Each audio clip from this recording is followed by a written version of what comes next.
Cris Carter's televised assessment of Shedeur Sanders triggered immediate pushback from Cleveland fans, local media, and even several Browns veterans. Carter dismissed Sanders, a fifth-round pick, as unprepared to start and framed the growing interest around him as purely a byproduct of surname recognition. Since that segment aired, practice reports have told a very different story. Observers inside the Browns facility describe a rookie quarterback who is closing the gap on Kenny Pickett and Dillon Gabriel with surprising speed. Sanders first turned heads in rookie minicamp by directing the huddle with a calm that belied his inexperience. Position coaches reported that he rarely repeated mental errors during installation periods, a trait they rank highly when grading young quarterbacks. In organized team activities, he showed consistent timing on intermediate routes, kept turnover numbers low in 7-on-7 periods, and demonstrated early command of Kevin Stefanski's protection calls.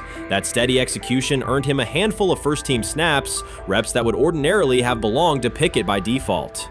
By mandatory minicamp, the rotation had shifted again. Practice notes from beat reporters detailed a rise in Sanders' workload each day. Red zone series against the starting defense, 2-minute drills, and full field scrimmage possessions in which he checked out of called plays when fronts dictated it. Mary Kay Cabot, initially skeptical Sanders would challenge for game day snaps in 2025, wrote after consecutive sessions in mid-June that his footwork, release speed, and pocket management had, quote, meaningfully tightened since rookie camp. Her tone marked a clear departure from early spring projections that labeled Sanders a long-term developmental project. The broader quarterback context in Cleveland magnifies that progress. Deshaun Watson's availability and form remain uncertain after 2 injury-interrupted seasons, while Pickett's transition from Pittsburgh has been uneven. Dillon Gabriel's arm strength is evident, but coaches continue to stress hesitation in his full-field reads. Against that backdrop, Sanders' quick decision-making and mechanical efficiency have begun to look less like a pleasant surprise and more like the roster's most reliable short-term plan. Inside the locker room, acceptance has followed performance. Wide receivers cite Sanders' ball placement on outbreaking routes, noting that the ball routinely arrives on the upfield shoulder, a small but essential detail that allows for yards after the catch. Offensive linemen appreciate his pocket awareness. Joel Bitonio remarked privately that Sanders slides up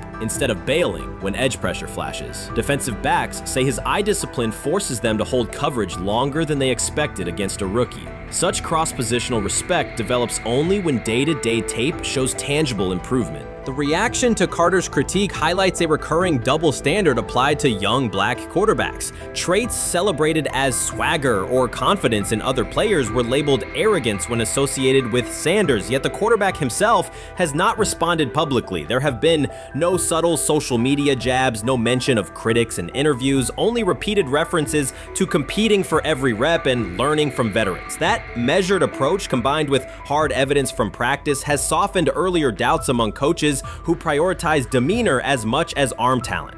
Within the coaching staff, the discussion now centers on readiness thresholds. Stefanski's scheme relies heavily on quick rhythm throws, defined reads, and disciplined pocket movement. Those requirements align with Sanders' strengths: a compact release, willingness to target the middle of the field, and instinctive timing on RPO concepts carried over from his college tape. Staffers reviewing cut-ups from joint practices note that his internal clock already approximates NFL speed, a metric they did not expect to see until mid-season at best. If that trajectory continues through preseason games, the Browns face a consequential decision. Starting a 5th-round rookie 6 weeks after training camp opens would unsettle salary cap assumptions, depth chart politics, and external perceptions of organizational stability. Yet the internal mandate remains clear: the most prepared quarterback will play. That standard places Sanders in genuine contention because every practice metric used to grade readiness, turnover ratio, red zone efficiency, third down conversion rate has trended in his favor since early June. The organizational stakes are considerable. Cleveland has cycled through starting quarterbacks at a startling pace over the past decade, shifting from first-round investments like Baker Mayfield to high-cost gambles such as Watson, each move packaged as the long-awaited solution. A rookie chosen outside the first 100 picks ascending to the top of the depth chart would challenge long-held league assumptions about draft pedigree and opportunity. It would also validate the evaluation philosophy that prioritized Sanders' intangibles: processing speed, leadership presence, over conventional arm strength thresholds that pushed him down the draft board. Carter's televised remarks now sit awkwardly alongside daily updates from Berea. His critique relied on pre-draft labels and the presumption that a late-round passer with a famous father would need a redshirt year. Practice film contradicts that stance. Sanders checks protections at the line, manipulates safeties with shoulder fakes, and has reduced turnover-worthy throws in full-speed sessions to single digits. Statistics normally cited for veteran backups, not rookies. He lied to us all when he said that this was going to be an open competition, a four-man open competition when it comes to the QB situation up there in Cleveland, in which, from the looks of it, all we've seen it be was a three-man race. The only people that has been getting reps in with the first team or with the veterans are Joe Flacco, Kenny Pickett, and Dylan Gabriel. We've never seen my boy Shedeur Sanders get a chance to get in. Even with him doing the things that he has been doing up there, he has yet to get in with the... Shedeur Sanders was caught off guard by Coach Kevin Stefanski's recent remarks, which have sparked talk of bringing in another starting quarterback. Commentators are debating whether Stefanski's comments reflect eroding confidence in Sanders or a brief lapse in judgment, but the rookie now faces intensified scrutiny over his role. The Browns, we got an analyst that says that Shedeur Sanders should have some kind of a ban, banishment of some kind. Come again? Say what? For what? And we've got, this would be more troubling. If I'm a Browns fan, and this is where we're going to start, potential dissension in the ranks of the front office and the coach. And over what? Quarterback. When a program's headline quarterback suddenly becomes the subject of sideline murmurs and quiet searches for replacements, the situation is unmistakable. It's a breach of trust. Shedeur Sanders, the passer who put Colorado back in national conversations with his production and profile, has just received a clear message that his job security is in question. Coach Kevin, the assistant previously considered to be in Sanders' corner, made remarks that ignited speculation about changing quarterbacks. Fans, analysts, and even Deion Sanders are now reassessing the team's unity and its true plan for the position. The comment was no accident. It was a deliberate signal that the staff may soon elevate a backup. For perspective, Shedeur Sanders did not step into ideal conditions last season. He was sacked so often that Colorado could have dedicated a locker to every opposing edge rusher who reached him. Could I possibly go to bat for Kevin Stefanski as a great head coach? No, I couldn't. Could you go at bat against him, saying he's a horrible head coach? No, I can't. I think that's why we fall in the middle. I think that's why in a lot of these discussions, and that's why a lot of the rankings, you see him right now in that 15 to 20 range, somewhere in that middle pack of NFL head coaches. I've said earlier, Kevin Stefanski has already been given more head coaches than any coach I've ever seen in Cleveland. Starting with the decision to move on from Baker and him clearly still having another level to get to in Tampa. Last season, Shedeur Sanders often had to operate behind an offensive line that provided minimal protection, yet he still delivered precise throws and critical drives. At times, he seemed to be carrying a struggling roster almost on his own. Despite the constant pressure, he never complained, never threatened to transfer, and never acted entitled. He remained with Colorado because he trusted the program, trusted his father, and believed in the team's larger mission. That loyalty is why Coach Kevin Stefanski's recent statement that the quarterback competition is wide open struck so sharply. The remark implies that Sanders' starting role is insecure, as though the player who absorbed countless hits while holding the offense together is simply another name competing with walk-ons and first-year athletes who are still learning the cadence. This goes beyond ordinary coach language about fostering competition. It introduces genuine uncertainty about the staff's confidence in Sanders and invites speculation that Colorado is actively assessing outside options through the transfer portal. By characterizing the position as vacant, Stefanski has planted seeds of doubt that could quickly evolve into rumors and undermine the stability of the locker room. I'm sorry, but when it comes to quarterback, I'm going to defer to my head coach, generally speaking, especially one with Stefanski's track record and how he's viewed across the league. So this is interesting because it tells you Kevin Stefanski's not a Shedeur Sanders guy. And it also tells us who made these picks. Exactly. The Cleveland Browns made a rather awkward decision in the NFL draft, opting to take quarterback Dylan Gabriel in the third round, well before he was expected to fly off the board. Then 2 rounds later, the Browns took fellow quarterback Shedeur Sanders. So what exactly is going on? Discussion has begun about whether Colorado is actively evaluating another quarterback and preparing for life after Shedeur Sanders. Analysts are debating whether Coach Kevin's move is calculated strategy or a misstep that jeopardizes team stability. Sanders remains a top NFL prospect, Deion Sanders' son, and the program's public face. His highlights dominate social media and his jerseys outsell the team's victories, yet he is once again being asked to reaffirm his position. The issue is more than routine roster management. It intersects with the family dynamics that shape the program. By portraying the quarterback job as open, Coach Kevin signals to both Shedeur and Deion that the staff is willing to move on despite Sanders' stature. For Shedeur, sitting through film sessions while hearing talk of potential replacements adds an unwelcome layer of uncertainty to an otherwise proven resume. The decision may reflect a desire for a quarterback with a different profile, perhaps someone more mobile and system-oriented, rather than a dismissal of Sanders' accomplishments. Sometime last week, and then and I just tweeted that out again this morning, and then today the Joe Flacco one got posted. So running through this, and then of course we'll still have Dylan will be next, and then Shedeur will come last. As training camp nears, Mary Kay Cabot is providing straightforward analysis of the Cleveland Browns quarterback competition. The starter has not been named, but she has moved away from her earlier skepticism of Shedeur Sanders and now acknowledges his talent and potential. Cabot explained that if Joe Flacco is chosen to start week 1, it will mean he is the most prepared to play immediately. This approach would also give younger quarterbacks such as Kenny Pickett time to adjust, refine their skills, and maximize their potential while Flacco handles the early workload. She added that a Flacco start would not prevent Sanders from earning the position later in the season. The depth chart remains flexible, and Sanders' continued development could put him in line for an opportunity as circumstances evolve. Cabot also noted that Pickett could win the job for week 1, but he must demonstrate he can integrate smoothly with the offense and perform reliably under pressure. The Browns want a leader who can control the huddle, execute plays efficiently, and maintain composure. Pickett's performances in upcoming practices and preseason games will be critical in determining whether he secures the starting role or Sanders ultimately takes the reins as the season progresses. Things like that. It doesn't mean that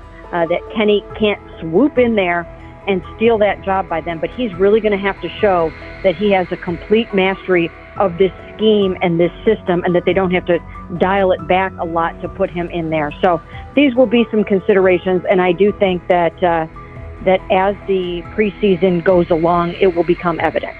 Mary Kay Cabot recently stated that Shedeur Sanders is ready, and the Cleveland Browns are monitoring him closely. After a strong showing during organized team activities and minicamp, Sanders has made notable strides in his development. With continued progress, he is expected to return to the field prepared to contribute meaningfully. The Browns coaching staff is tracking his growth, and anticipation about his long-term role is increasing. Cabot added that if Sanders maintains this trajectory and continues to demonstrate poise within the team, he will have a legitimate chance to earn the starting quarterback job. Each practice rep strengthens his case, reinforcing the possibility that his development could benefit both the player and the organization. As Sanders impresses, discussion about his future in Cleveland becomes more compelling. Cabot also emphasized Sanders' advanced understanding of the offense. She noted that his football IQ appears in every drill and that he seems ready to execute the Browns system at full speed. His ability to process defenses quickly and make decisive reads distinguishes him from his peers. With the appropriate opportunity, Cabot believes Sanders could become a genuine difference maker for the Browns. One area Cabot highlighted is Sanders' command of pre-snap adjustments. His capacity to diagnose defensive fronts and communicate changes gives him an edge and reflects high football intelligence. If he translates those reads into consistent connections with his playmakers, he could elevate the Browns' offense significantly. By comparison, Cabot said quarterback Dillon Gabriel is still refining his grasp of complex terminology and play calling. While Gabriel possesses upside, Sanders' comfort with intricate concepts and his ability to manage tight pockets under pressure give him a clear advantage at this stage. Gabriel must sharpen those elements to compete at Sanders' level. Cabot previously reported that Sanders had already earned first-team practice snaps ahead of Gabriel. Her latest update confirms that Sanders is now approved as the Browns' starting quarterback, solidifying the organization's commitment to him as QB1. Expectations are high, and his response to the challenge will be closely watched throughout training camp and preseason. Cabot further noted that head coach Kevin Stefanski authorized Sanders to take expanded first-team reps beginning next month. This milestone underscores Sanders' readiness and the coaching staff's confidence in his progress. As the regular season approaches, Sanders aims to cement his status as the starter, and the competition for that position is intensified. Though Sanders leads the race, Kenny Pickett remains in contention. Cabot stressed that Pickett must prove he can integrate seamlessly with the offense and perform consistently under pressure. His performance over the next several weeks will determine whether he can challenge Sanders for the starting role. With both quarterbacks vying for the top spot, the Browns' Week 1 starter will be one of the most scrutinized decisions of the upcoming season. For now, Cabot's reporting underscores Sanders' rapid ascent, strong football intellect, and growing command of the offense, qualities that position him well to lead Cleveland's offense when the opportunity arrives. Rich Eisen addressed the armchair analysts and online critics head-on. Shedeur Sanders just received his opportunity, and the backlash arrived immediately. Eisen responded with a clear, point-by-point case explaining why the criticism misses the mark. If you thought Shedeur's rise was rapid, Eisen's analysis puts it in proper context. Here's what he laid out on air. Already speaking in Cleveland high schools. Weekend after, flying out immediately to get to work. But his character's terrible, right? You know, and listen, oh, he interviewed bad, you know. According to who? The New York Giants? No offense, Bert. The same New York Giants that gave Daniel Jones a huge contract and let Saquon Barkley out the door, that's the intel we're trusting here? That was for him to celebrate. He just made, I mean, look, he put in work in college. He had the privilege of being coached by his father, which we all would love and choose. Turned around not one, but two programs in college football. And then literally for any athlete, being drafted at the highest level is a success story in itself. Rich Eisen delivered a direct response to the critics. He addressed the online claims reducing Shedeur Sanders to Deion Sanders' son instead of evaluating him as a quarterback on merit. Eisen challenged those assumptions and refocused the discussion on performance, preparation, and opportunity. Say Kenny Pickett had strained his hamstring. Shedeur, they say his first day in pass, 9 for 9, 2 touchdowns, no interceptions. Really was just hating on this young guy. Within minutes, Rich Eisen delivered a structured breakdown, addressing each claim with evidence and dismantling weak narratives through clear analysis. He replaced speculation with data and kept the focus on what matters: decision-making, accuracy, leadership, preparation, and game management. The reality is simple. Shedeur Sanders was not given this opportunity. He earned it through performance and consistency against real competition. He accepted the role, met the standard, and handled the moment with professionalism and urgency. No shortcuts, no favors, just results and readiness. Eisen's point was direct. Evaluate Shedeur on his work, not assumptions, and acknowledge that he has justified the opportunity on the field. I've done it at 2 locations already, so it's simple. So that's why when people say I'm not, you know, one of the top quarterbacks or the top quarterback, is what are y'all going based off of? Because I did it year after year after year, and you see the progression. So it's like, obviously it got to be some type of external hate that you have for the family, for the last name, for anything. Because I know I proved myself. While many were still debating whether he was NFL ready, Shedeur Sanders stepped onto the practice field and operated like a clear QB1, setting protections, controlling tempo, and executing the plan. The narrative that he is just flash, media attention, or his father's influence does not hold up against his work in installs, progressions, and situational drills. What he showed was composure, efficiency, and command of the offense. He processed quickly, protected the football, and delivered on-time throws, demonstrating preparation and control. I'm a firm believer. If I wanted Shedeur Sanders at 2, at worst at 33, of course I already think that he's better than other quarterbacks. Because that's the type of talent, that's where I would have picked him at. And if he was at 2 or 33, and he still had the same exact skill set, we would be talking about him starting and playing. Right. Well, there'd only be 3 quarterbacks. It'd be 3 quarterbacks, not 4. Yeah. But since he moved to the 5th round, that's cool. They might have to go along with it. But to me, I think if you ask who got the best tools, I'm going with Shedeur Sanders. From the first day of camp, he was not there to get by. He arrived to lead. There was no hesitation in installs, no lapses in fundamentals, just precise timing, clean footwork, and consistent velocity to every level of the field. He managed protections, controlled cadence, and delivered in situational work, showing command rather than learning on the fly. The approach was efficient and disciplined, with attention to detail and progressions and ball placement that reflected preparation, not improvisation. At the same time, Rich Eisen addressed the narrative directly and backed it with evidence. evidence. He laid out clips, context, and performance markers to cut through speculation. Eisen emphasized that Shedeur Sanders did not step into this moment because of publicity. He built toward it through sustained work, resilience, and results. The background, media readiness, high football IQ, and a professional approach was developed over years, not days, and it translated to immediate operational control of the offense. The resistance came from familiar places. Some in the traditional guard still frame mobile quarterbacks as limited and expected the nepotism label to define him. That view did not hold up against what was on the field. Composure under pressure, secure decision-making, accurate throws into tight windows, and consistent execution in red zone and 2-minute sequences. Eisen's point was clear. Evaluate Shedeur Sanders on performance and readiness. The evidence shows he earned the opportunity and is meeting the standard with accountability and consistency. Yeah, teams didn't draft him because they didn't think he was first-round talent. And the quote we played and that's on the screen, I think is flatly wrong. We all know this shouldn't have happened. Yes, it should have. It should have happened because this wasn't. Now, again, teams can be wrong. The league as a whole can be wrong.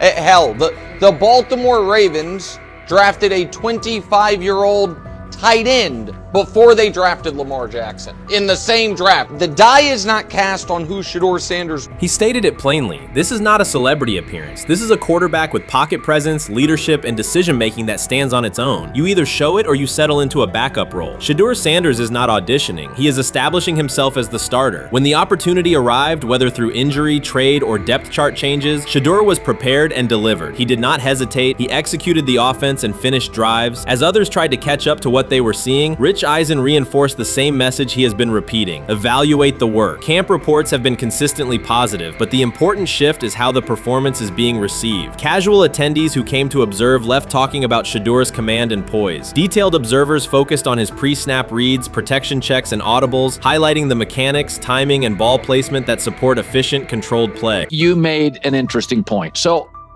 I tend to have the drip, drip, drip. This was my Johnny Manziel theory. Is that everybody makes mistakes, especially when you're young. But if I see 2, 3, 4, 5, then you've got a plumbing issue. It's not just you didn't close the faucet. So there's about 6 pieces of video in college where Shedeur was a little bit of a brat, whatever. Then there's the legendary cringy draft room. Didn't love that as a B prospect. Then there's back-to-back speeding tickets, both over 90, and a missed arraignment. The NFL is navigating unexpected headlines after a former Browns coach publicly defended Shedeur Sanders in response to reports of multiple speeding tickets. The coach's statement has sparked extensive online debate. Supporters welcome the show of loyalty, while critics question the motive. Sanders now finds himself at the center of an unforeseen controversy, and observers want to know why a Cleveland coach is standing so firmly in his corner. The story is developing rapidly and continues to draw intense attention. When it came out that he got a speeding ticket, I said it's not really that big a deal. I feel very differently about it now. Over 40 miles an hour over the speed limit, less than 2 weeks after you just got a ticket. I don't know if that's entitlement or immaturity. There's got to be some teams that are feeling very good right now that they didn't draft him. Observers are focusing on Shedeur Sanders' recent speeding ticket, treating the violation as a measure of his character and sidelining his athletic, academic, and philanthropic accomplishments. The incident, driving 15 miles per hour over the limit in a borrowed Lamborghini, has drawn sharp criticism. In response, a former Cleveland Browns coach has taken the opportunity to comment, even though the franchise is widely viewed as unstable due to its frequent coaching changes and limited on-field success. By defending Sanders, he presents himself as an authority on discipline and leadership. The statement, coming from an organization seldom praised for stability, has nonetheless attracted considerable attention across the league. You want to defend him a little bit. I thought this was an interesting take. Yeah, I thought it was really interesting that you said you were out because of the speeding tickets. To me, that's such a minor thing. You were so high on him in terms of his completion percentage in OTAs, and I thought that was a little aggressive on your part. But with the speeding tickets, I got a speeding ticket the first night of the draft, my first year there.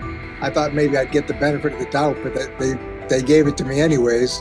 As soon as the former Browns coach defended Shedeur Sanders, social media erupted with commentary, resembling the volume of draft night coverage. Posts and opinions appeared within minutes, and criticism escalated rapidly. Detractors amplified Sanders' minor speeding violation, while supporters argued that such reactions were disproportionate to a single traffic citation. Shedeur Sanders received 2 speeding citations, and the minor traffic issue quickly drew national attention. Before considering the former Browns coach's response, it is useful to clarify the facts. Sanders, son of Pro Football Hall of Famer Deion Sanders and a current college quarterback, was twice ticketed for exceeding the limit while driving a high-performance vehicle. Commentary on social media escalated rapidly, with critics framing the incident as a significant character concern, even as the league has historically tolerated far more serious legal transgressions. Stepping into the debate, a former Cleveland Browns coach, best known for a tenure filled with losses and contested decisions, issued a strong public defense.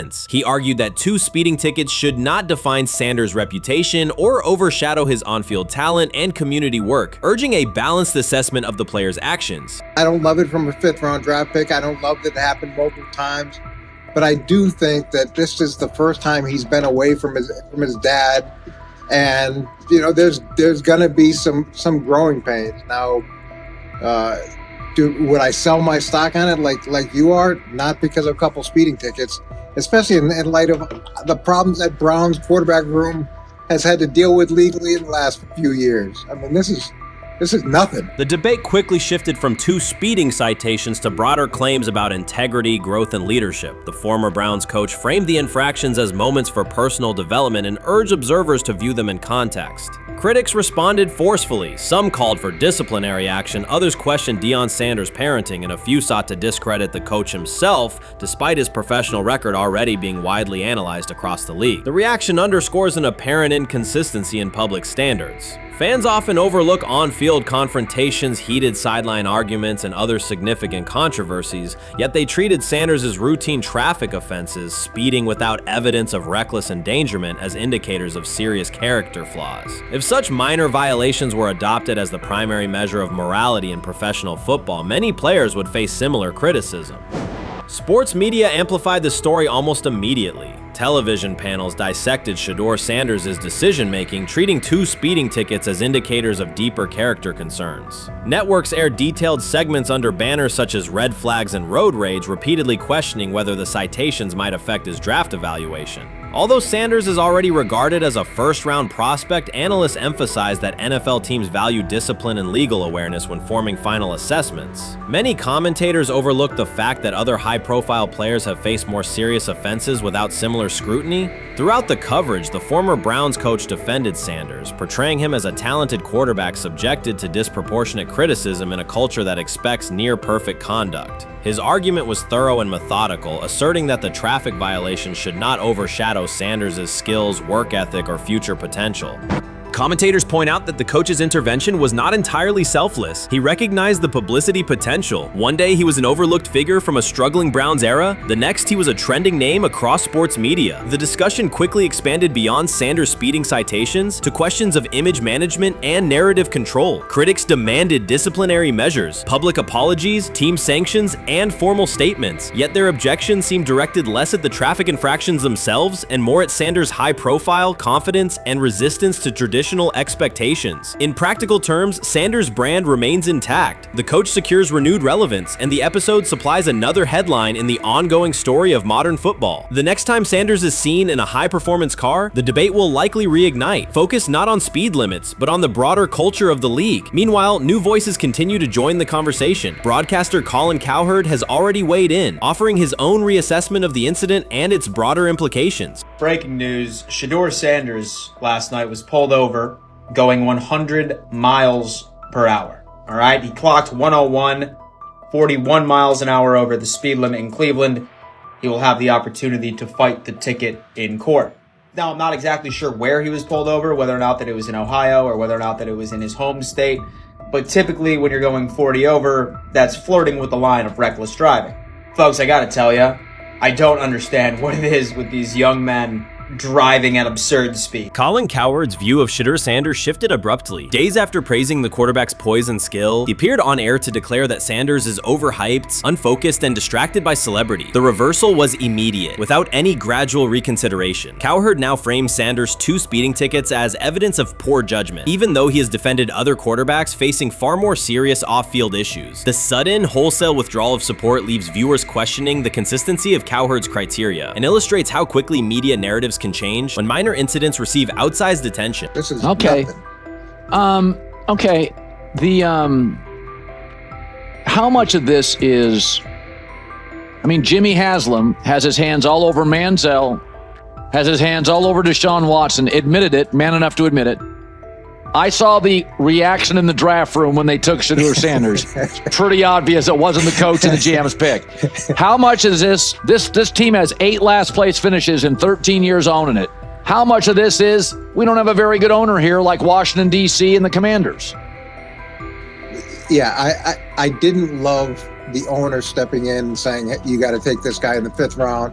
And I doubt they'll ever admit to it. While Colin Cowherd urged teams to move on from Shedeur Sanders, former Browns coach Eric Mangini offered a more measured response. Mangini, whose tenure in Cleveland was marked by mixed results, used his platform to provide context rather than condemnation. Instead of sensationalizing the speeding violations, he encouraged viewers to consider Sanders' circumstances. A 21-year-old quarterback whose life is scrutinized both on and off the field. Mangini acknowledged that the tickets were mistakes, but emphasized that they do not by themselves define Sanders' character or future. He noted the extraordinary attention athletes receive today, combining the responsibilities of quarterback, public figure, and social media presence. Under such pressure, missteps are magnified, and criticism multiplies quickly. Mangini concluded that any evaluation of Sanders should weigh the totality of his behavior, performance, and growth, rather than isolate 2 traffic citations as decisive evidence of poor judgment. So the Shedeur Sanders, I want to talk about this. So here's a prime example. Shedeur Sanders, they had 3-day mini camp for the Cleveland Browns.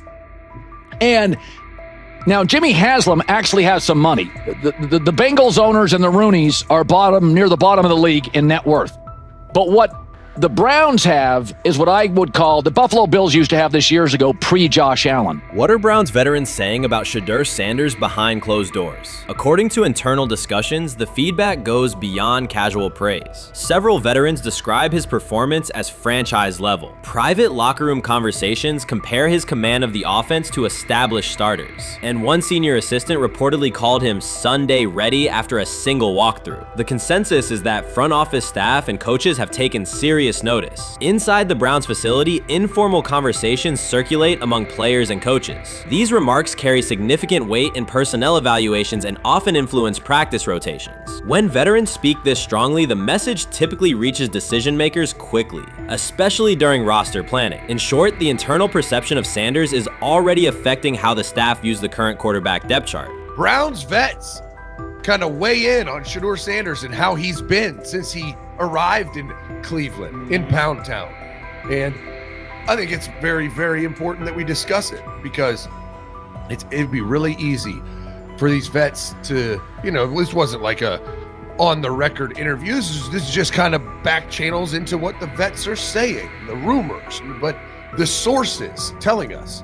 And we have a couple quotes, but Shedeur Sanders, Cleveland Browns, it seems like it's going well. And it's almost like you don't want to talk about it. At the center of the growing internal buzz is Shedeur Sanders, the rookie who entered Berea with late-round expectations but is being discussed privately as a potential long-term starter. This is not a routine camp tale about an extra arm taking practice snaps. Sanders has seasoned teammates, players with playoff mileage, quietly reassessing his ceiling. Observers who overlook these conversations risk missing one of Cleveland's most deliberate personnel moves in years. Sanders is not on the roster because of his surname. The Browns reviewed their quarterback depth, weighed costs, and chose a controlled, development-oriented option they believe can stabilize the position. His presence is already changing practice dynamics. Veterans notice his pocket awareness, adjust routes to his timing, and acknowledge that he processes coverage at an advanced level for a first-year player. Leadership patterns in the huddle feel different. Sanders delivers with precision and composure that challenge defenders to reevaluate their calls. The strategic upside is clear. A 4-year rookie contract offers cap flexibility, while other franchises franchises cycle through expensive stopgaps. Coaches and front office staff view Sanders as a calculated investment, not a publicity experiment. Outside chatter still focuses on Joe Flacco's age or Kenny Pickett's development. Inside the facility, however, veterans pause film sessions to dissect Sanders' ball placement and progression speed. Position coaches highlight clips where he works through reads decisively and delivers on time, traits rarely attributed to rookies. Sanders' confidence is measured rather than theatrical. He moves as though the NFL tempo is familiar, and that calm spreads across the roster. Experienced defenders are rechecking the depth chart and asking if the quarterback competition is tighter than publicly acknowledged. Great kid, and whether it's a following that he's earned, I mean, that's something that he's done a great job of interacting with fans. And but he is a great kid. You guys will get to know him more. He's working like crazy, just like all the guys. He's another young man. These rookies, you know, my office is downstairs. As they got to walk by my office as they come in. They come in early. And Shedeur, just like all those guys, he's in there early. He's getting his work done. He has not yet secured the starting job. Evaluations so far come only from brief practice periods, no comeback drives, no national headlines, just steady execution in shorts and helmets. In a league that celebrates splashy debuts, Shedeur Sanders is earning trust rep by rep. Veterans typically withhold judgment until late in camp, yet several are already studying his footwork and timing, which suggests genuine respect. Inside the building, coaches sense that the Browns may have finally found a stabilizing presence at quarterback. Cleveland's recent history underscores why this matters. The team has started 9 quarterbacks over the past 2 seasons, an indicator of instability rather than depth. Sanders arrives with composure, arm strength, and a well-known surname, so any sign of readiness is magnified. Financial context also plays a role. The Browns are allocating a significant portion of the salary cap to Deshaun Watson, whose performance has not matched that investment. To manage costs, the front office signed 4 additional quarterbacks on low-impact contracts. Together, they account for far less than Watson's annual cap figure. If Sanders continues on his current trajectory, that structure could give Cleveland both competitive clarity and much-needed financial flexibility. He's the only person who's come out and say, hey, man, this dude look kind of good, man. Let me tell you what I heard. A lot of people reaching out to players in the locker room and stuff. To me, I think this is it's a red herring. Like, I'm supposed to suspend myself to disbelief that he was going to look bad. I've never expected him to look bad to start with. The 5th round quarterback stuff, that's involving perceptions, pre-draft analysis, and other teams. Cleveland's veterans have endured every kind of quarterback turmoil, poor reads, major injuries, shaken confidence, and sideline disputes. When a young quarterback like Shedeur Sanders steps in and appears composed rather than overwhelmed, people notice. The attention comes not just from coaches and reporters, but from the linemen and defensive leaders who have watched previous backups struggle. They are not exchanging doubts, they are sharing nods of approval. Sanders demonstrates instinctive pocket awareness, reliable accuracy, and steady poise, qualities that quickly circulate through team conversations. After years of instability under center, the Browns need someone who can remain calm and effective deep into the season. Although expectations have fallen over time, genuine interest is growing. Praise is coming from teammates who rarely commend anyone unless his performance demands it. They say training camp decides depth charts, but Shedeur Sanders began fighting for his job long before he will step inside the Browns facility. While most first-year players squeezed in one last vacation, he slipped onto a private field in Texas, strapped on Cleveland's helmet and shoulder pads, pulled a fresh number 2 jersey over his chest, and started rifling timing routes as if it were the opening drive of week 1. No cameras, no hype track, no product placement, just sweat, cadence, and ball placement. A rookie does not rehearse in full game gear unless he already envisions himself commanding the huddle. Plenty of observers shrug that clip off. They insist the 5th rounder, quote, isn't ready, cling to depth chart conventions, or whisper that the name across his shoulders did most of the talking on draft day. Maybe it is the Deion connection, maybe it is a preference for prospects who blend quietly into the background, or maybe the league's gatekeepers fear the possibility that the kid is better than the quarterbacks they have spent months promoting. Whatever the motive, the countdown has started, and video rarely lies. Shedeur Sanders is not preparing to arrive. He is preparing to lead. Footage of a 22-year-old quarterback running live reps in July should dominate highlight loops, but it barely registers on national outlets. Why? It ruins the tidy narrative. The easy storyline paints Shedeur as a pampered legacy prospect banking on his father's fame. Yet the tape shows something different. A rookie drenched in afternoon heat, drilling footwork, calling protections, and imagining cover 2 rotation before the first official meeting ever takes place. Elite mental prep looks boring on social feeds. It looks devastating when the season starts. Walk into Cleveland's quarterback room and you step into politics, not simply competition. Joe Flacco, a Super Bowl MVP in decline, carries institutional trust. Kenny Pickett, rescued from Pittsburgh's reset, carries hometown intrigue. Dylan Gabriel, the third-round system fit, carries draft capital the staff must justify. And then there's Shedeur, the lightning rod whose presence alone spotlights every bias in the evaluation process. Coaches frame it neatly. Rookies must wait their turn. The truth is less polite. Practice snaps are currency. Perception is elastic, and early allocations already favor Pickett and Flacco. It is the oldest playbook in the league. Lock vets into the headline roles before pads even crack. Then let repetition shape reality. Sanders refuses to cooperate. He is not a fourth-string camp arm. He has engineered game-winning drives under national scrutiny, operated against live blitz looks most prospects never face, and more than any quarterback in the room, documented his own off-season obsession. No social media rollout, no brand consultant, just pads, cleats, and an unlit practice field. If his last name were Smith, pundits would label him the sleeper of camp. Instead, politics trails every throw. Training camp rotations expose organizational intent. Beat writer Fred Greetham already reports that Pickett and Flacco will open with first-team reps when veterans report July 23rd. Gabriel grabs the developmental snaps, leaving Sanders the leftovers. That isn't performance-based, it's narrative-safe. Gabriel doesn't threaten hierarchy, Sanders bends gravity. Watch the details. Does Shedeur steal 11-on-11 snaps with the twos? Does he run red zone installs or 2-minute drills? If he does, coaches are admitting he is forcing his way in. If he doesn't, they are postponing the inevitable. Either way, the private field reps have sharpened his timing and condensed his release. He is not hoping for an opportunity, he is prepared to seize one the instant it appears. Cleveland's joint practices amplify that tension. First come live periods against the Panthers, then sessions with the champion Eagles. Those reps belong to the starters, so Flacco and Pickett will absorb most of Carolina's disguised pressure and Philadelphia's exotic fronts. Sanders' proving ground will be the preseason opener on August 8th. Under the stadium lights, he will get entire series, real reads, pockets collapsing for real. If his command mirrors the footage from Texas, coaches will have to answer why he never saw earlier work.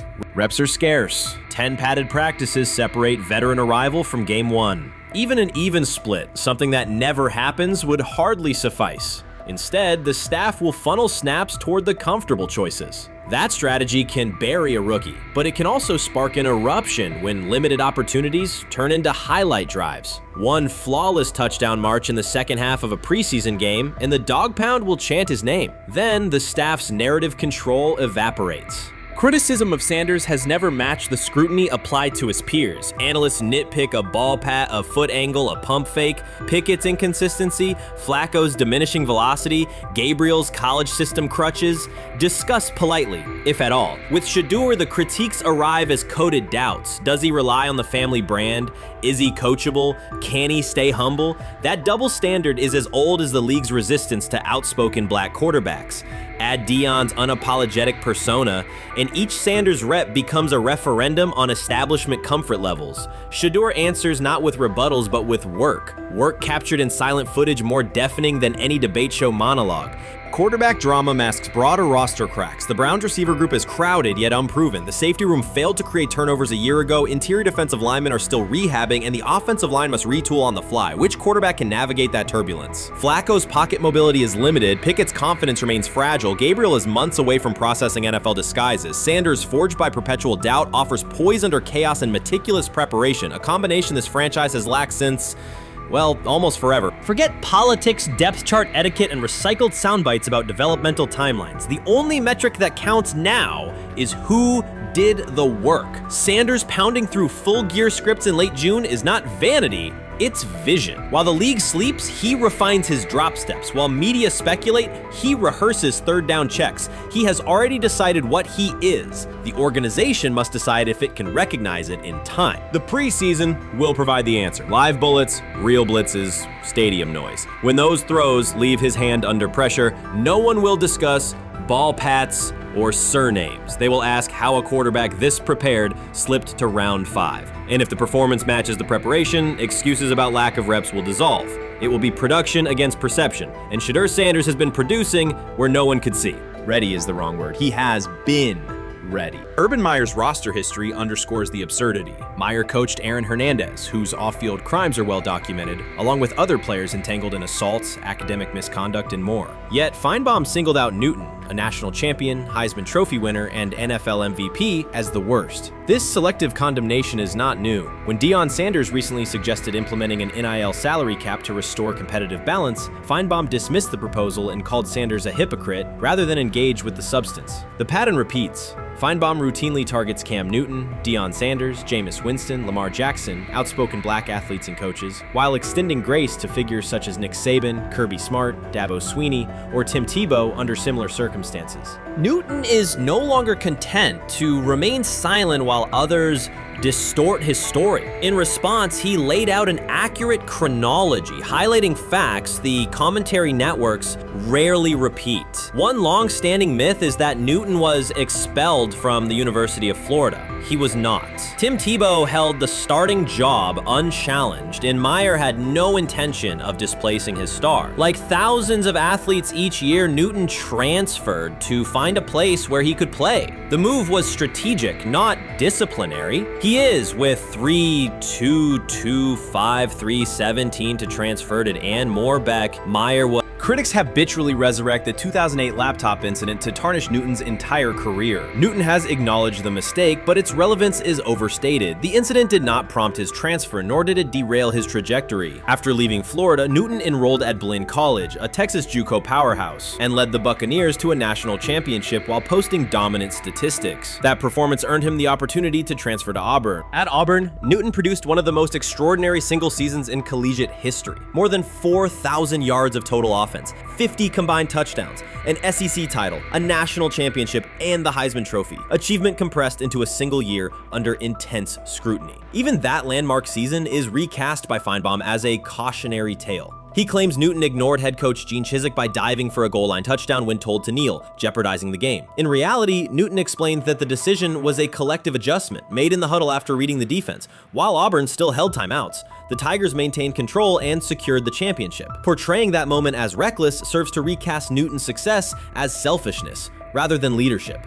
Feinbaum's approach to Sanders reflects the same dynamic. When Sanders urged a structured NIL ceiling to protect athletes and stabilize rosters, Feinbaum immediately labeled him hypocritical. Yet when Saban or Swinney voice identical concerns, Feinbaum frames them as thoughtful guardians of the sport. The inconsistency reveals that the determining factor is not the argument but the identity of the speaker. Unapologetic black leaders who control their narratives, challenge entrenched hierarchies, and Feinbaum's commentary often functions as a check on that influence. Newton countered Feinbaum's latest attack with a concise statement. "You're lying, Paul. Please stop." Behind those words lay a broader indictment of the media machinery that weaponizes half-truths. By calling Newton the worst player Meyer coached, Feinbaum was seeding doubt among fans, front office evaluators, and future historians. Newton, now an established media presence and entrepreneur, no longer depends on traditional outlets to correct the record. He reminded audiences of three essential truths. He departed Florida on his own terms, he led Auburn with support from coaches and teammates, and he captured every major accolade available in college and professional football without conforming to prescribed expectations. An unspoken rule lingers in American sports discourse. Black athletes may excel, but must do so quietly, gratefully, and without highlighting systemic inequities. Newton broke that expectation early by celebrating with unreserved joy, answering questions candidly, and refusing to minimize his personality. For some commentators, that confidence is reinterpreted as arrogance. Feinbaum's repeated attempts to undermine Newton follow a familiar script of policing behavior rather than analyzing performance. Yet, legacy rests not in a pundit's soundbite, but in tangible achievements and public memory. Newton's resume, Heisman winner, national champion, NFL MVP, speaks for itself. Millions of fans witnessed his impact on Saturdays and Sundays. Countless young quarterbacks saw someone who looked like them redefine the position's possibilities. The same is true for Sanders, whose player-first coaching philosophy and media savvy continue to influence college football's direction. Feinbaum's commentary cannot erase these realities. Newton, Sanders, Winston, Jackson, and others have already secured their places in football history. By publicly confronting misinformation, Newton set a precedent for athletes who now possess the platforms and technology to present their stories unfiltered. The microphone no longer belongs exclusively to legacy broadcasters. Newton holds it now, and he intends to keep it. a decisive shift that reduces the gatekeeper's influence and ensures that accomplishments are judged on merit rather than narrative manipulation. While much of the NFL community attended the ESPYs in Los Angeles, Shedeur Sanders spent the day in Cleveland with families recovering from a residential explosion. He did not seek cameras or a red carpet appearance. He chose to be present in a neighborhood working through loss. Weeks earlier, an explosion at the Rainbow Terrace apartments in the Garden Valley neighborhood displaced more than 100 residents. Local officials reported that 42 families were left without housing. A father suffered burns over most of his body and remained in a coma. His 2 young children were hospitalized in critical condition. The damage extended beyond structures. Families lost possessions, stability, and routine. Cleveland City Council member Richard A. Starr described the moment as a family fighting for its future. Outside of local reporting, national attention was limited. Sanders decided to go to the site, meet residents, and help organize a day focused on relief and connection. The decision drew questions almost immediately. Some asked why he was not at the ESPYs, others questioned his motives. Sanders did not respond with counter-arguments. He explained simply that he felt an obligation to be present and that he would act on that conviction. This was not a team-scheduled appearance. He promoted the gathering himself, arrived without ceremony, and spent the day with residents. His approach emphasized listening, participation, and time. The event, which he called the Garden Valley Fun Fest, brought a large turnout over several hours. The purpose was straightforward: create space for families to reconnect and for children to play, even as recovery work continued. Sanders threw passes with kids on the blacktop, joined in games, and spoke with parents and grandparents about what they were facing next. He moved through the apartment complex and common areas with minimal staff support. Browns defensive lineman Michael Hall Jr. attended and interacted with residents as well. There were no speeches or staged moments. The focus remained on residents and their needs. Questions about visibility persisted as photos and short clips circulated online. Some criticism framed the visit as a substitute for a higher profile appearance in Los Angeles. Sanders kept to the same message. The priority was to support a neighborhood coping with displacement and uncertainty. He did not present the choice as a protest of any event. He presented it as the correct use of his day. When local media asked about his intent, Sanders said his goal was to provide families with a day of enjoyment and a reminder of community. He added that financial support can help, but that showing up in person also matters. Standing with people, listening to them directly, and offering time. The statement matched the structure of the day. He stayed on site, remained accessible, and left the focus on residents rather than on himself. The timeline mattered to him as training camp approached. Sanders did not connect the visit to his role on the depth chart or his draft position. He kept references to football confined to preparation, learning the playbook, protections, cadence, and timing, seeking guidance from veterans, including Joe Flacco, and staying ready for opportunities when they come. He has repeated that he has time to grow and intends to use it to learn the system and earn trust. The visit did not alter those priorities. He returned to his regular schedule the next day. Since arriving in Cleveland, Sanders has treated community work as part of his responsibilities. Before his jersey went on sale, he visited schools, including John Marshall High School, speaking with students about goals, accountability, and effort. He set public objectives confidently, such as long-term aspirations for the franchise, but paired them with routine work in the building, meetings install, film, and on-field reps. The day at Rainbow Terrace fit that pattern. Identify a need, show up, contribute, and avoid unnecessary attention. For residents, the FunFest provided a brief reprieve from ongoing challenges: housing transitions, school logistics, medical appointments, and the paperwork that follows an emergency. For teammates and staff who observed, it was an example of a rookie investing time locally without seeking a headline. For Sanders, it reinforced how he plans to operate in Cleveland: be consistent, be present, and let actions speak. The setting at Rainbow Terrace underscored the scale of recovery ahead. Families described the first weeks after the explosion: nights in temporary housing, efforts to replace clothing and essentials, coordination with agencies and community groups. Sanders moved from group to group, speaking with parents about their immediate needs, greeting elders who came to watch the activities, and encouraging kids who wanted to throw a football, run races, or take a photo. He kept the schedule flexible so residents could arrive and leave as they were able. Community partners and volunteers handled tables for supplies, simple games, and refreshments. event. There were no sponsor banners or organizational pitches. Residents organized as they usually do, checking on neighbors, guiding children, and sharing updates. Sanders' role was clear: participate, make time, and listen. The presence of a recognizable player brought energy, but the purpose remained practical: create a normal afternoon in a place that had not felt normal since the blast. Online reaction covered the full range of opinion. Some posts praised the decision and the event's tone. Others questioned why a rookie would skip a high-visibility awards show. Sanders did not try to manage that conversation. He maintained the same explanation. He chose to spend the day where he believed he could be useful, and then he returned to his football schedule. The approach was consistent with how he addresses other topics: answer directly and move on to the next task. The same measured approach appears in his preparation for camp. Sanders has not asked for public guarantees about reps. He has focused on install recall, cadence, and protection IDs, route timing, and situational work. He has sought input from veterans, thanked teammates who have provided guidance, and spent time with receivers and linemen to align on communication.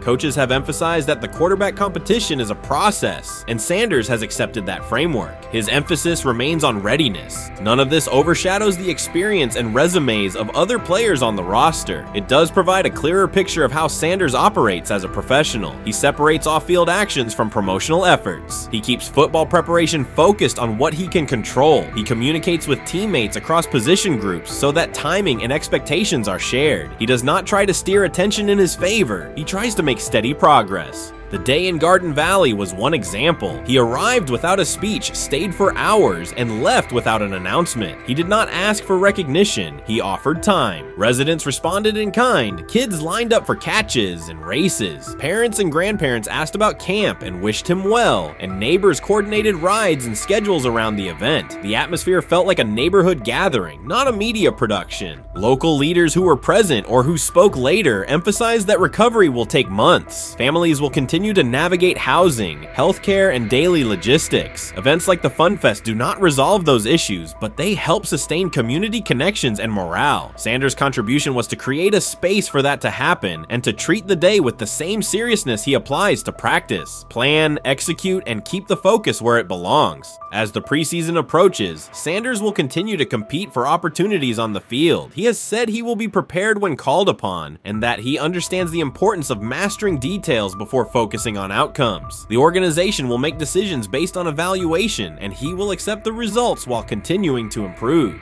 The off-field choices will remain consistent: identify needs in the city where he lives and contribute in direct, practical ways. The core elements are simple. A neighborhood suffered a significant loss. Residents faced immediate and ongoing challenges. A rookie quarterback chose to spend a day there, without a press conference, without a schedule of talking points, and participate in a community-led event designed to give families a break and remind children that play still has a place. He provided presence, not a headline. He listened more than he spoke. He returned to work the next day. In a league and media environment that often prioritize visibility, Sanders made a different choice. He kept attention on people, not optics. He placed value on time spent in person rather than on appearances. He continued to build trust in the locker room and in the city through steady conduct rather than declarations. That approach, measured, direct, and consistent, will shape how he is viewed in Cleveland as much as any public statement could. The outcome of his football career will be decided on the field by installations learned, reads made, throws delivered, and games played. The outcome of his role in the community will be measured by smaller, quieter moments. Afternoons like the Fun Fest, school visits, and unannounced stops where listening matters more than being seen. For Cleveland residents at Rainbow Terrace, the takeaway from that day was straightforward. Someone who represents their team showed up, stayed, and participated without fanfare. For Sanders, it was the same. Do the work in front of you, whether that is a practice period or a neighborhood event, and keep the focus on the people who are affected most. You first, when you take a look at both of these QBs, who had the most impressive start so far in the preseason? Well, to me, it was Shedeur. I didn't see any interceptions when he was out there. Didn't see anything like that. I mean, don't get me wrong. I don't think Dylan Gabriel did a bad job. I was impressed with the brother, but I'm going to go with Shedeur. You know, the pressure was on him, the spotlight was on him. Stephen A. Smith didn't just call out Dillon Gabriel, he held him accountable and made him rethink his comments. The moment Dillon Gabriel spoke and went after Shedeur Sanders, it wasn't a minor slip. He crossed the line and stepped directly into Stephen A. Smith's wheelhouse, and Smith answered with a clear, direct response that left no room for misinterpretation. The comparisons were emanating from the media more so than anybody else. And that's what I think, that's exactly who I think he was directing his comments towards. Having said that, Dillon Gabriel, respectfully, it was stupid. A very dumb comment to make. First of all, let me tell you something right now. In every walk of life, far beyond the parameters of a football field. This wasn't casual sports commentary, it was a decisive critique. Dillon Gabriel's comments were taken apart by Stephen A. Smith with clear, direct points. Gabriel, a quarterback with solid stats but limited top-level achievements, chose to take a public shot at Shedeur Sanders. Shedeur, who has handled sustained media scrutiny and on-field expectations, became the target of an unnecessary criticism. Smith responded by challenging Gabriel's standing to make that claim, and by defending Sanders on the facts. The outcome was clear. Gabriel overreached, and Sanders didn't deserve the hit. Dan Orlovsky would sit up here in comparison to Shedeur Sanders, who did no such thing, and say, hey, thought he looked better.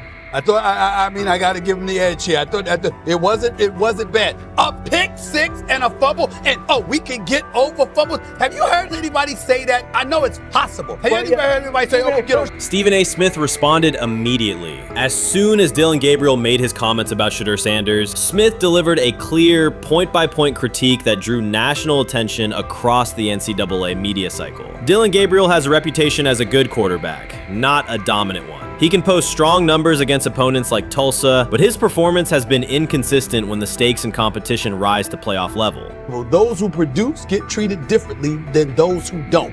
What he said echoes the mentality of all of America practically, and most certainly the world, as we see things being globalized more and more every day. It was a stupid, idiotic, immature comment, because clearly you were feeling the heat because a lot of people was talking about how Shedeur should be QB. Dillon Gabriel is a capable quarterback, but not a standout. Even so, he chose to talk down to Shedeur Sanders, a quarterback who has navigated constant scrutiny and pressure and still represents the future of a program that was struggling before he arrived. The comparison was weak. The criticism was unnecessary. Stephen A. Smith recognized that and dismantled Gabriel's argument with a clear, direct response.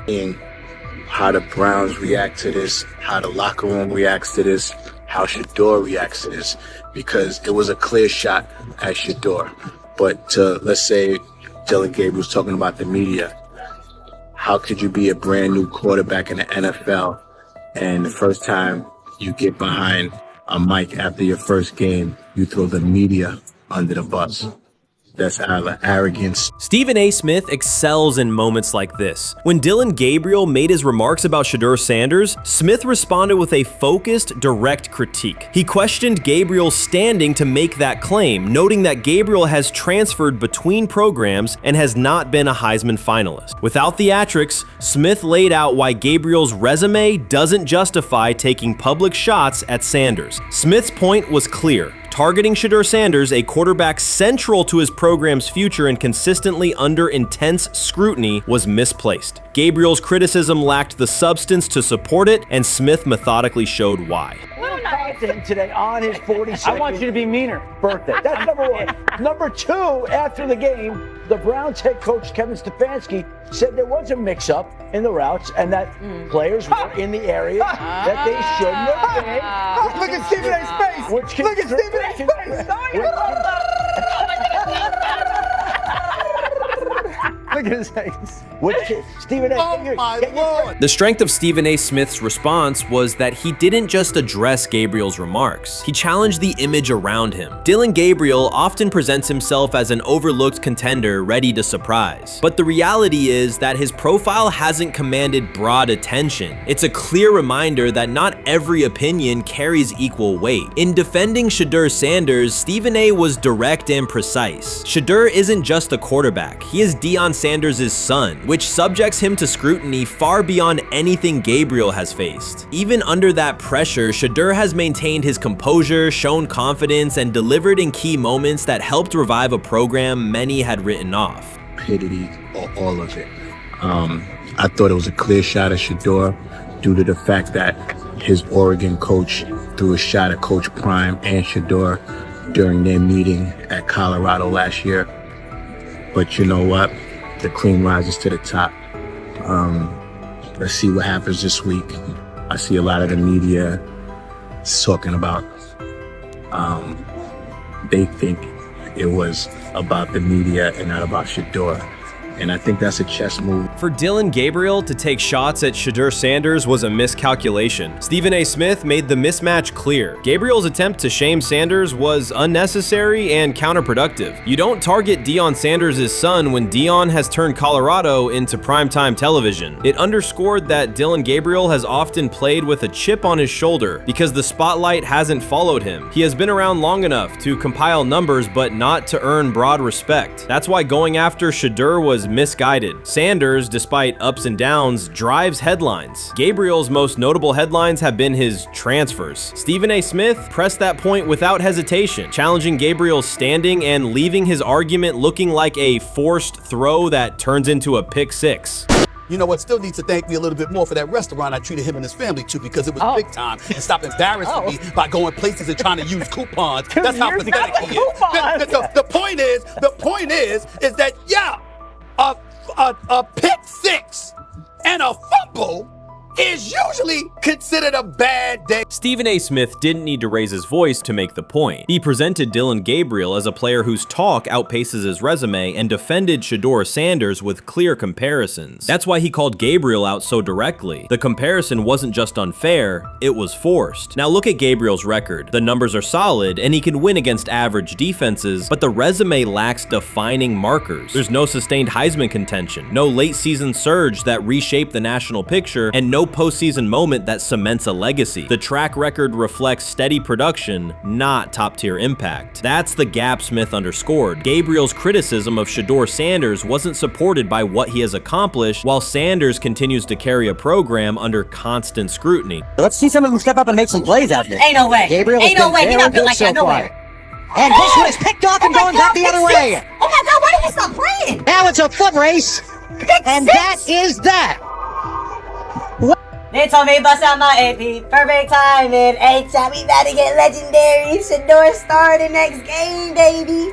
Shout out Dillon though, you know what I'm saying? Bro, I love you, my heart. What am I bigger than cheese, bro? You know what I'm saying? But Shedeur got it. Shedeur Sanders is a national brand who draws viewers for both performance and result. Dillon Gabriel's attempt to diminish him read as resentment. And Stephen A. Smith called out the insecurity and lack of awareness directly. Colorado under Deion Sanders is prime time, and Shedeur sits at the center of that spotlight. If Gabriel expected the sports world to agree while he took a shot at Shedeur, he misread the moment. Smith dismantled the argument and questioned the credibility behind it. Gabriel will move on. He'll keep playing, give interviews, and have fans, but this exchange will trail his media profile as a reminder of a misstep. It's a clear example of a resume that doesn't justify taking public aim at a quarterback carrying that level of scrutiny and responsibility. For the Cleveland Browns preseason game today is that the way that some white folks watched Shedeur Sanders last week is the way that some black folks were watching Dillon Gabriel today. And it's not Dillon Gabriel for Dillon Gabriel's sake. Most folks don't have a problem with Dillon Gabriel. It's what he represents, which is the disrespect of a black person for no other apparent reason than they are a confident black person. Dillon Gabriel thought he was aiming up. Instead, he was placed back among quarterbacks who are good but not great. Stephen A. Smith made the central point. Dillon Gabriel doesn't shape the conversation. Sports are about narrative as much as numbers, and Gabriel's story doesn't move the culture, while Shedeur Sanders does. Smith highlighted that contrast clearly. By the end, Gabriel's credibility had taken a measurable hit. The critique was decisive and sent a broader message to any player considering public shots at Shedeur Sanders. If you step into that debate, you will be held to a higher standard and your resume will be tested. Dillon Gabriel learned that the hard way.